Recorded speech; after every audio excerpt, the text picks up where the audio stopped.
तो देखिए इस क्वेश्चन को आज हम बहुत मज़ेदार तरीके से करेंगे। A vessel is in the form of a hollow hemisphere. अब यहाँ पर बोला है इसने होलो हेमिस्फीयर, ठीक है, यानी कि एक बर्तन है वो हेमिस्फीयर के फॉर्म में है। अब यहाँ पर हम एक हेमिस्फीयर बना लेते हैं, ठीक है। तो ये एक हेमिस्फीयर बना लिया इस तरह से। इस लाइन का मतलब तो है ये, ठीक है। A vessel is in the form of a hollow hemisphere, ठीक है, इस टाइप का है। Mounted by a hollow cylinder. अब माउंटेड है, इसके ऊपर रखा हुआ है, मतलब माउंटेड मतलब क्या है, इस होलो हेमिस्फीयर के ऊपर एक होलो सिलेंडर रखा हुआ है, ठीक है। इसके ऊपर हम एक सिलेंडर बना देते हैं। अब इस तरह से ये इसके ऊपर रखा हुआ, माउंट किया गया है, ठीक है। यहां तक क्लियर हो गया। अब ये कहना चाहता, the diameter of the hemisphere is 14 centimetre. अब देखिए ये जो हेमिस्फीयर है यहां से लेकर यहां तक ये इसका डायमीटर है, ठीक है। तो डायमीटर को शॉर्ट में डी कह देते हैं, ठीक है। डायमीटर को क्या कह देते हैं, डी कह देते हैं, डायमीटर हो गया। अब इसका जो डायमीटर है वो 14 सेंटीमीटर है, ठीक है। अब इसकी रेडियस होती है इसकी आधी। रेडियस क्या होती है, इसकी आधी। यहां से यहां तक जो है वो है रेडियस। तो रेडियस कितनी आ जाएगी, 14 का आधा कर दो। आधा मतलब 2 से भाग करेंगे तो कितना आ जाएगा, 7 सेंटीमीटर आ जाएगा, ठीक है। यानी कि इसकी जो रेडियस है वो r बराबर 7 सेंटीमीटर हुई। क्लियर हो गया। उसके बाद देखो, and total height of the vessel. जो ये बर्तन हमें दिया गया है इसकी total height of the vessel is 13 centimetre. तो यहां से लेकर यहां तक इसकी जो टोटल हाइट है बर्तन की वो 13 सेंटीमीटर दे दिए इन्होंने।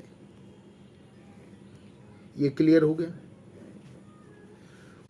तो इसमें क्या पूछा गया है, find the inner surface area of vessel. अब देखिए जी ये बर्तन है, इसके लिए समझाने के लिए हम एक गिलास ले लेते हैं, ठीक है। ये हमारा एक गिलास है, इसमें अंदर अंदर की जो सरफेस है ये पूछी गई है इस बर्तन में, ठीक है। तो देखो ये जो बाहर की सरफेस है इसको कहेंगे आउटर सरफेस। ये जो गिलास दिख रहा है ना, तो इसको तो कहेंगे हम आउटर सरफेस। और इसने पूछी है इसके अंदर इनर। इनर का मतलब है अंदर की सरफेस, जैसे हम जिसको टच कर रहे हैं ना अंदर से, तो इस सरफेस को इसमें पूछ लिया गया है, ठीक है। तो इसका सरफेस एरिया बताना है। अब इसमें देखो ये एज ए सिलेंडर के टाइप का है, ठीक है। तो ये ऊपर का हो गया। और हम एक और ले लेते हैं। तो देखिए ये जो हमारी है ये है एज ए हेमिस्फीयर का काम करेगी। देखो ये हमने एक कटोरी सी ली है और ये हेमिस्फीयर है, ठीक है।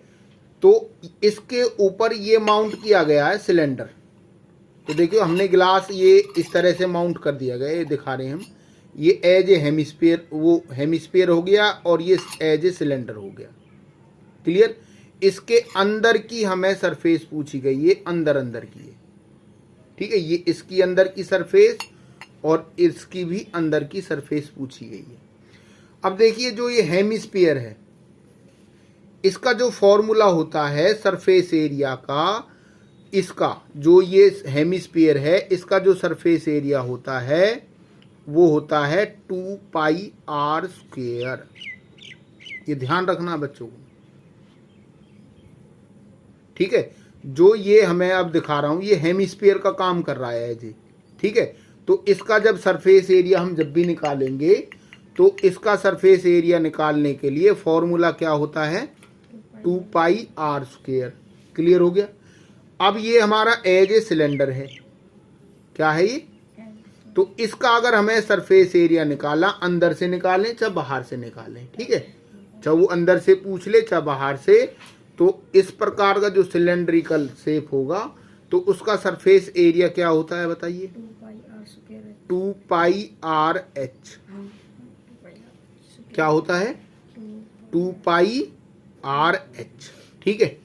तो यानी कि हेमिस्फीयर के लिए फॉर्मूला क्या हुआ 2πr², और सिलेंड्रिकल वेसल के लिए क्या हो जाएगा 2πrh।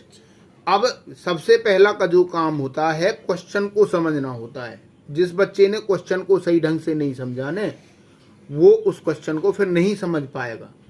उसको पूरी तरह से समझना बहुत ज़रूरी है, और समझने के बाद उसके बाद वो सारा हमें काम करना होता है। अब देखिए हमें पूछा है इनर सरफेस एरिया, तो लिखेंगे हम inner surface area of the vessel.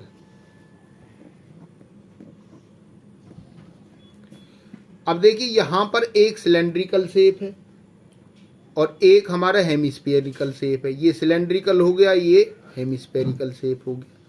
तो यहां पर हम इसका फॉर्मूला लगाएंगे। एक तो इसका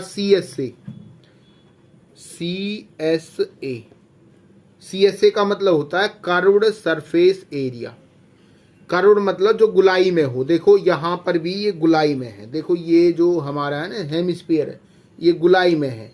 जो भी चीज़ गुलाई में होगी उसके लिए कर्व्ड सरफेस एरिया निकाला जाता है। ठीक है, इसका जो कर्व है ये गोल गोल है, तो इसको CSA बोलेंगे शॉर्ट में। तो कर्व्ड सरफेस एरिया किसका, ऑफ हेमिस्फीयर। ये हमारा हेमिस्फीयर है। प्लस क्या करना हमें, ये सिलेंड्रिकल शेप है तो इसका भी हम CSA निकालेंगे। क्या निकालेंगे, तो इसमें भी देखो ये कर्व्ड है, इसमें ये ऐसे ऐसे कर्व्ड है क्या। ठीक है, इसके लिए तो इसके लिए लिखेंगे CSA ऑफ सिलेंडर। अभी मैंने फॉर्मूला बताया कि इसका जब हम एरिया निकालेंगे सरफेस एरिया, तो उसके लिए फॉर्मूला क्या होता है 2πr²। तो यहाँ लिखेंगे इसकी जगह, तो ये CSA ऑफ हेमिस्फीयर है 2πr²। प्लस करेंगे तो सिलेंड्रिकल शेप के लिए फॉर्मूला क्या है 2πrh। तो इसकी जगह लिखेंगे, तो ये हो गया 2πrh।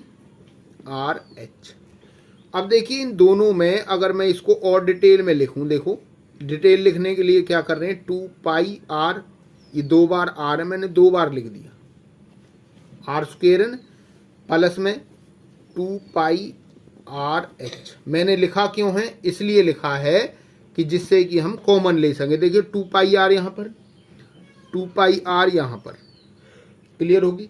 तो दोनों में से कॉमन क्या आ गया 2πr कॉमन आ गया। अब यहाँ से देखिए ये बच गया r प्लस, और यहाँ से बच गई h। क्लियर हो गया। अब ध्यान से सुने, जो r है देखो सिलेंडर की भी रेडियस 7 होगी, यानी कि सिलेंडर देखो यहाँ से यहाँ तक अगर इसको मैं ज्वाइन कर दूँ ऐसे, और ये देखो इसकी रेडियस जो हेमिस्फीयर की है वो 7 है। ठीक है, और सिलेंडर की भी रेडियस क्या है यहाँ पर, वो भी 7 है। क्लियर हो गया। यानी कि यहाँ पर सिलेंडर की और जो हेमिस्फीयर है उन दोनों की जो रेडियस है वो सेम है। ठीक है, तो यहाँ पर दोनों की रेडियस सेम है। अब सुनो ध्यान से, हमें यहाँ पर देखिए रेडियस सेम है तो 7 है, यहाँ पर हम 7 रख देंगे। देखिए 2π की वैल्यू 22/7 मल्टीप्लाई r7, फिर यहाँ पर भी क्या आ जाएगी 7 प्लस में, और जो ये h थी वो हमारी सिलेंडर की है। अब हमें सिलेंडर की हाइट चाहिए। अब सुने ध्यान से, जो ये रेडियस है ना यहाँ से यहाँ तक हेमिस्फीयर की, जितनी रेडियस होती है हेमिस्फीयर की उतनी ही उसकी डेप्थ होती है नीचे की तरफ। ध्यान देना इस बात पर, कुछ बच्चों को यही बात समझ में नहीं बैठती है। जो हेमिस्फीयर होता है, ठीक है, जितनी उसकी रेडियस होती है उसकी उतनी ही डेप्थ मानी जाती है जो नीचे है ना। तो यानी कि ये 7 थी तो ये भी कितनी हुई 7 हुई। यहाँ से यहाँ तक कितनी हुई 7, और फिर ऊपर कितनी बची ये बताओ, यहाँ से यहाँ तक ये 13 है पूरी टोटल, 7 इसमें चली गई, ऊपर कितनी बची यहाँ से यहाँ तक, ये बचेगी 6 सेंटीमीटर।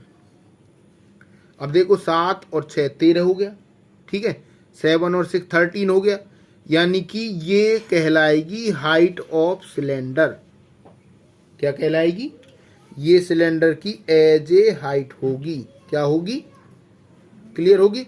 तो हाइट की जगह क्या रख देंगे हम यहाँ पर? हाइट की जगह रख देंगे 6। ठीक है, तो यहाँ से देखो 7 से 7 कट, तो इसकी मल्टीप्लाई करेंगे 44, और 7 और 6 कितना हो गया? 13, और इसकी मल्टीप्लाई करेंगे 13 4 जा 52, 5 बचेगा, 13 4 जा 52 और 5 57 हो गया, और ये सेंटीमीटर स्क्वायर। ये इस क्वेश्चन का आंसर होगा। ठीक है, इस तरह से हम इस क्वेश्चन को